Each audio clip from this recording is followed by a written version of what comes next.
Graça e paz, queridos. Pastor França, e hoje eu gostaria de trazer uma palavra aos nossos corações.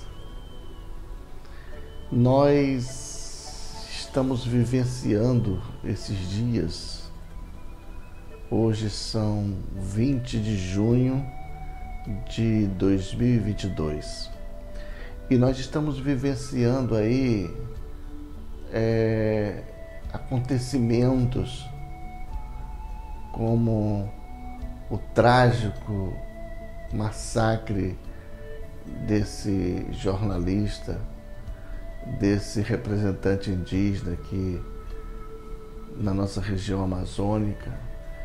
E eu queria falar um pouco sobre a violência que assola essa nossa região, principalmente a região aqui do Amazonas. Eu não vou nem falar na região amazônica como um todo, mas vou falar na região do estado do Amazonas propriamente dita. Existe uma estatística que ela não é oficial, mas que ela é um levantamento de uma organização de ribeirinhos que trabalham com evangelização de povos na Amazônia, que vai dizer que existem 600 mil pessoas em situação de ribeirinhos nos rios da Amazônia. Aproximadamente 600 mil pessoas. A gente acredita que esse número pode ser maior, mas vamos trabalhar com esse número, uma vez que o censo do IBGE ele vai sair apenas agora no ano de 2022. Nós só teremos esses números lá para 2023. Portanto, são aproximadamente 600 mil pessoas.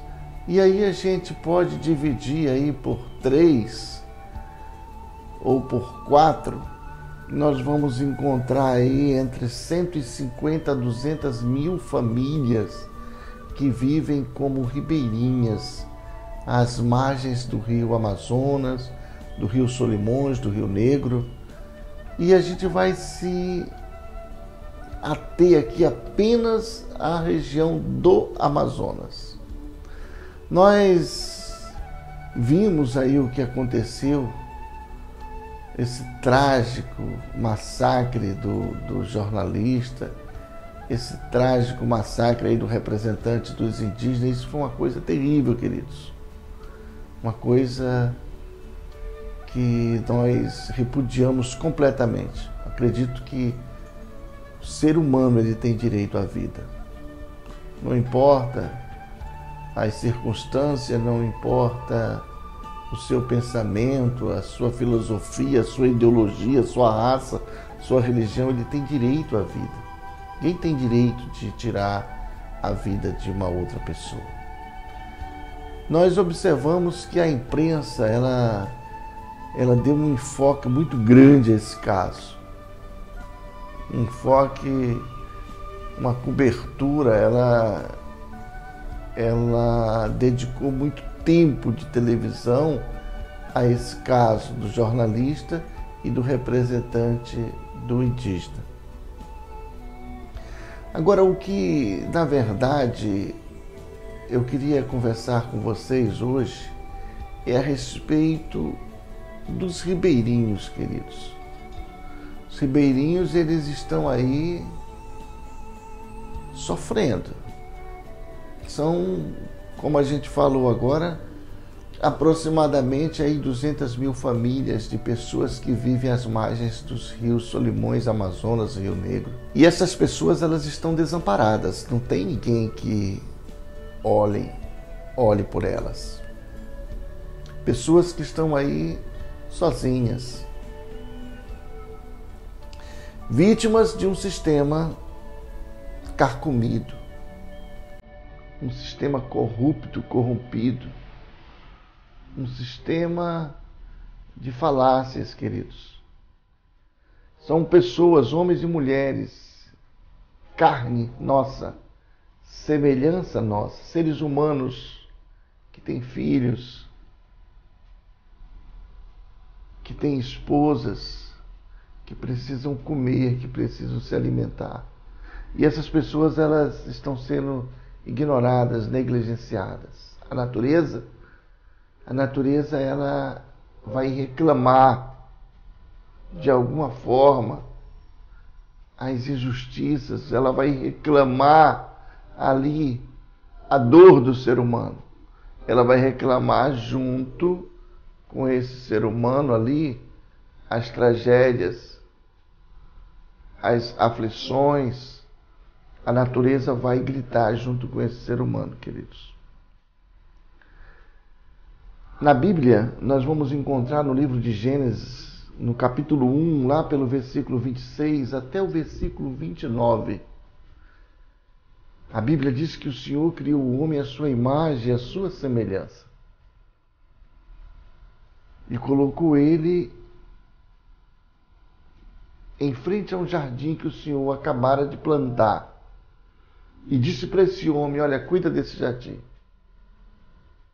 Te alimenta desse jardim. Te alimenta de todas as aves do céu, dos répteis, dos peixes. Sujeita a terra.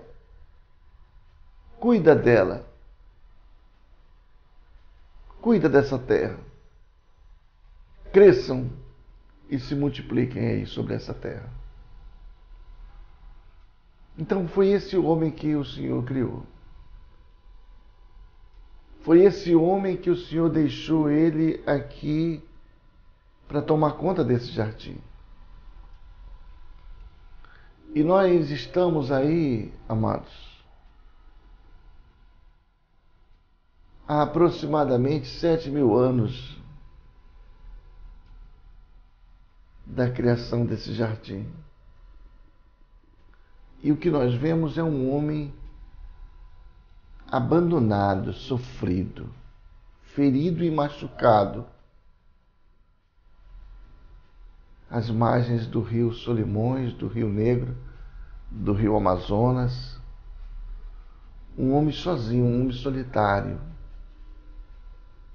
que vê os seus filhos crescerem com os pés no chão.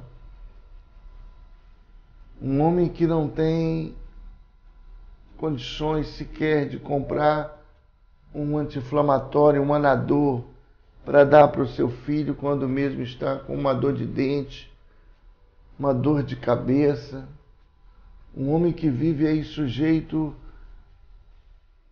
às mais terríveis moléstias, como a malária, a hepatite, o sarampo, a catapora, o paludismo, cisão e muitas outras doenças que assolam o povo ribeirinho. Esse camarada está sozinho. Ele não tem condições de vir à cidade fazer um tratamento, porque o local onde ele está, para que ele chegue até essa cidade, ele vai gastar aí em torno de 1.000, 2.000 quilômetros até para chegar até a capital. Ele está só. Mas ele vê próximo dele o americano, ele vê o alemão passar com a lancha, ele vê o americano farto de comida, ele vê o indígena aí sendo abastecido pela FUNAI. Existem milhares de ONGs que cuidam dos indígenas, que olham para os indígenas com bons olhos, e isso é maravilhoso. É bom que o indígena seja cuidado. Mas e o ribeirinho, quem cuida dele? Quem é que leva o filho do ribeirinho para o hospital quando ele necessita? Quem é que socorre esse ribeirinho quando ele precisa de um auxílio? Se é que dá tempo dele chegar nesse hospital. Quem é que grita e clama por esse ribeirinho que está aí sozinho sem saneamento básico, sem uma água potável, sem energia elétrica, mas que vive isolado ao longo de um rio, muitas vezes sem comida, porque ele não pode plantar.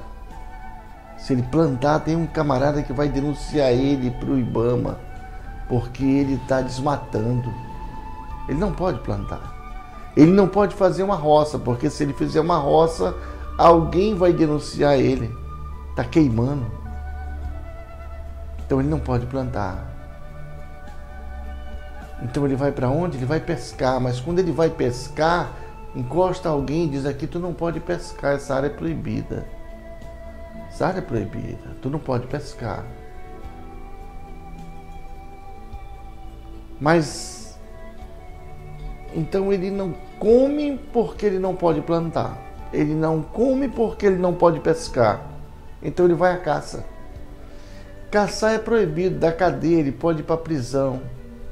Espingarda, nem se fala. Para comprar uma espingarda, uma arma para que ele possa se proteger, inclusive de bandidos, de piratas do rio aí, estupradores, de garimpeiros, de madeireiros. Ele não tem como se proteger, porque espingarda é proibido vender espingarda para ele.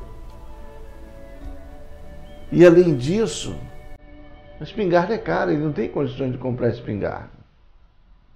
Ele não tem condições sequer de pagar uma passagem de barco para ir até a capital. Ele é um ribeirinho, é um amazônida, um homem solitário, um homem que está cuidando ali da floresta. Mas ele vê ali pessoas passando de barco, ele vê ali o alemão, ele vê o norueguês, ele vê o canadense, ele vê ONGs e mais ONGs transitando ali, o ouro, a madeira.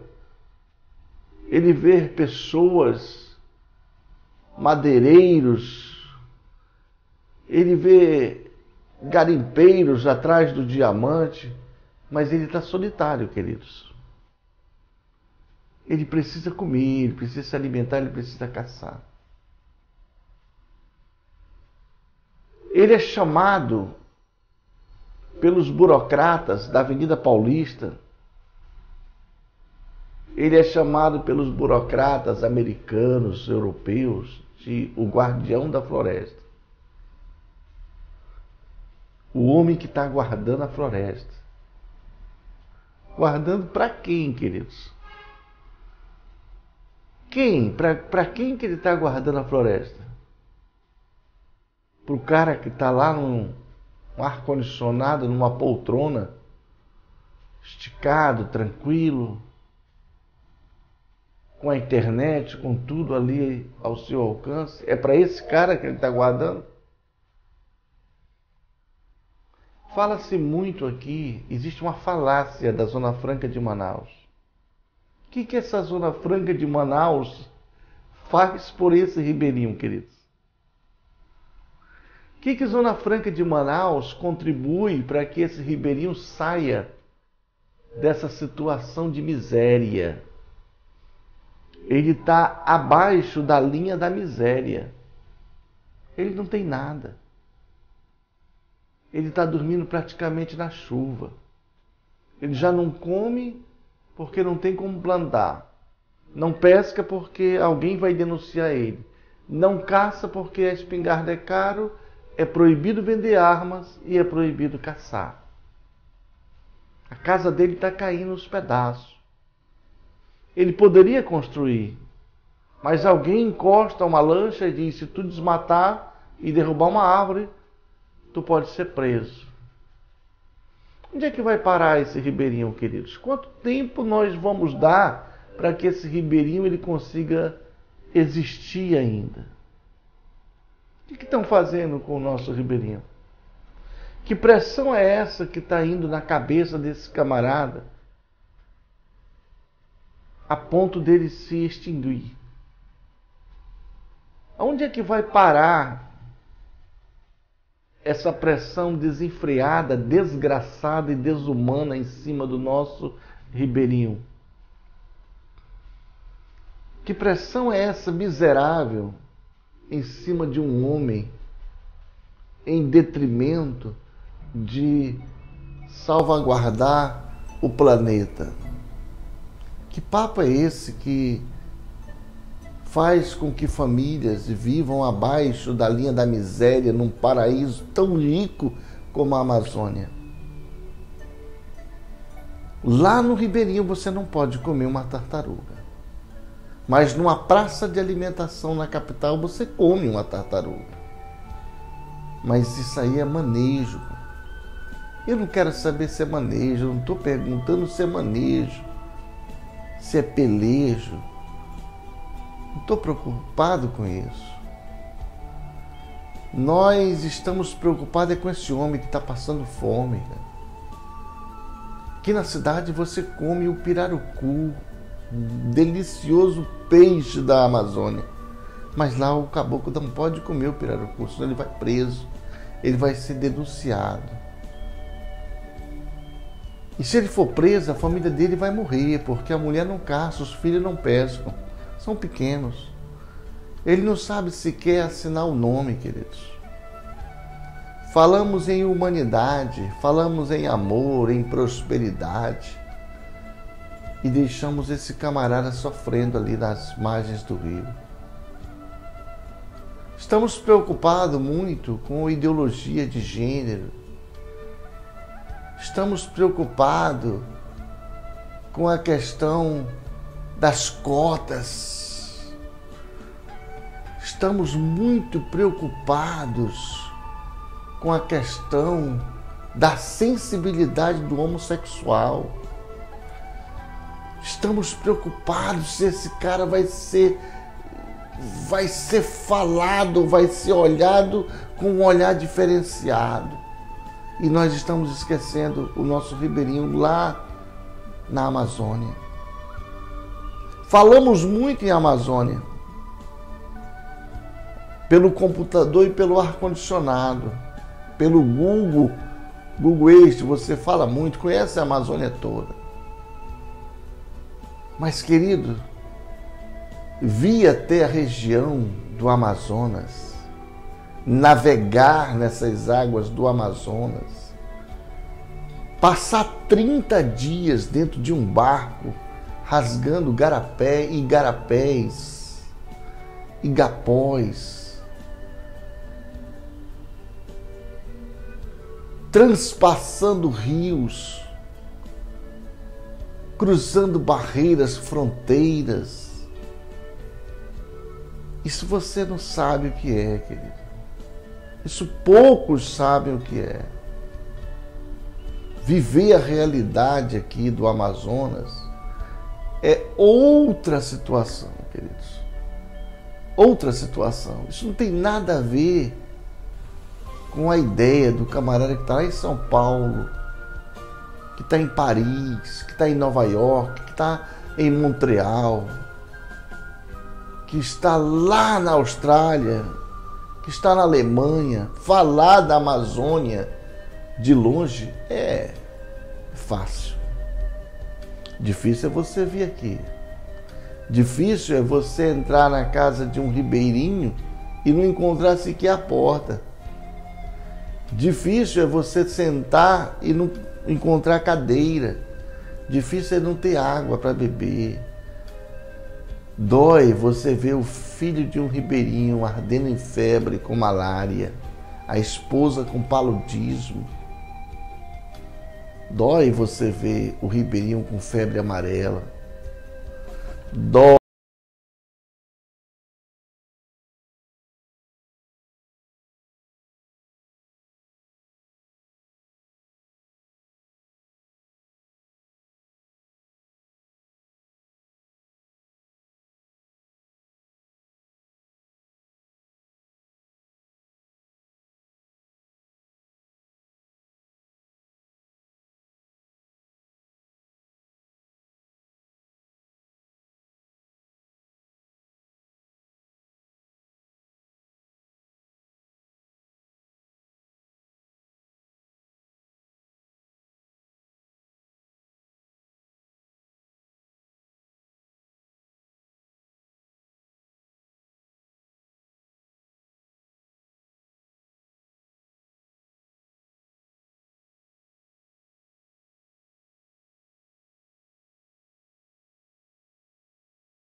que ele é impedido de tirar uma árvore para construir uma casa.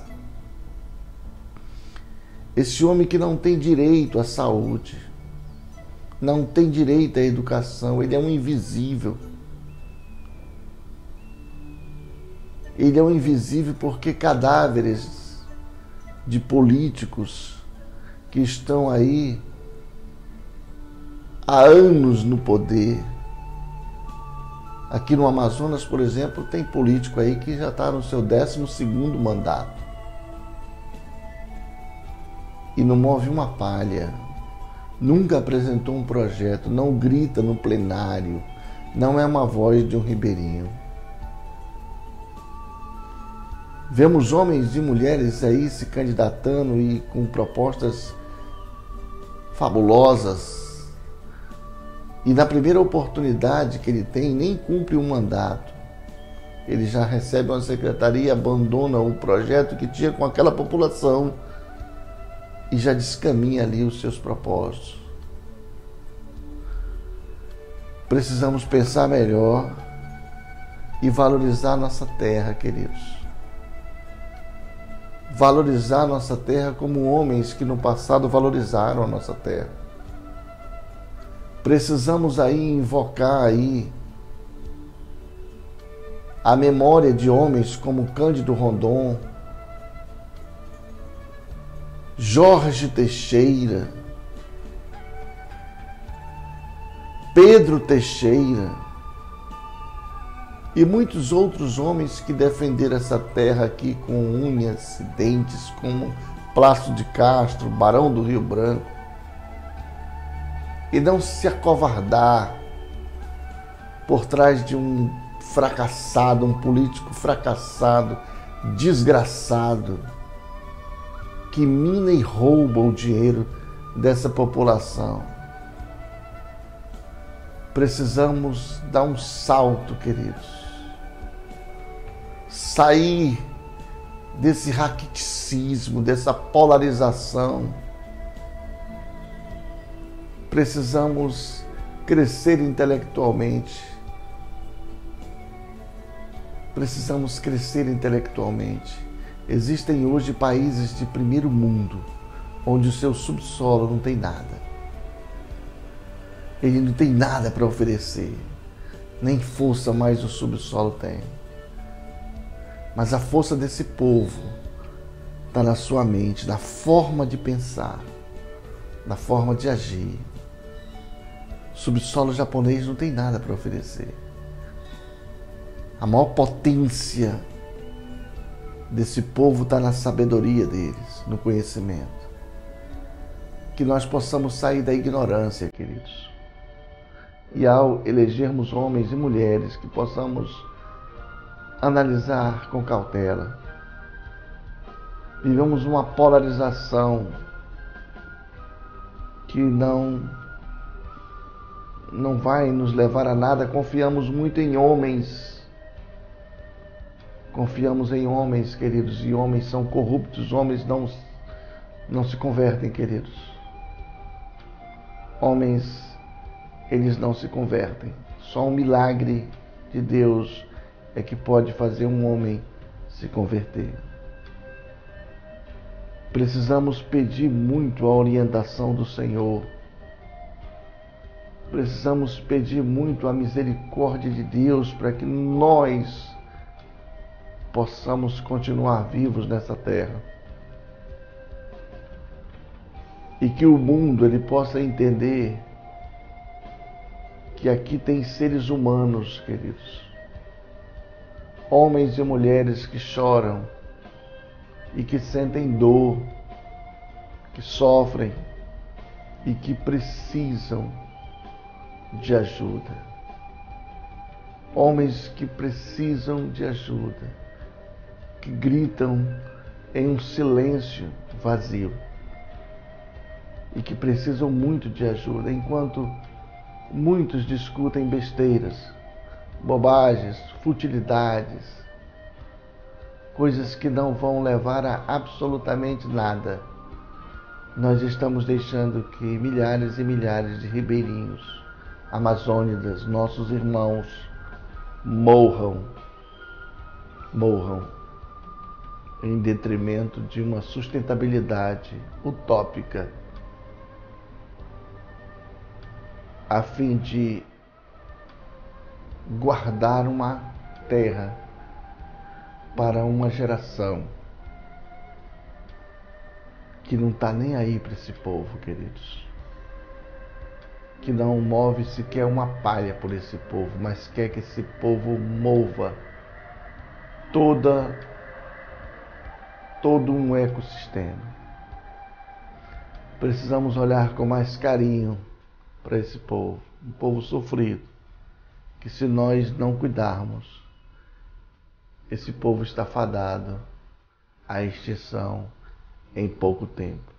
Que Deus tenha misericórdia de nós e nos abençoe, nos livre e guarde, em nome de Jesus. Amém.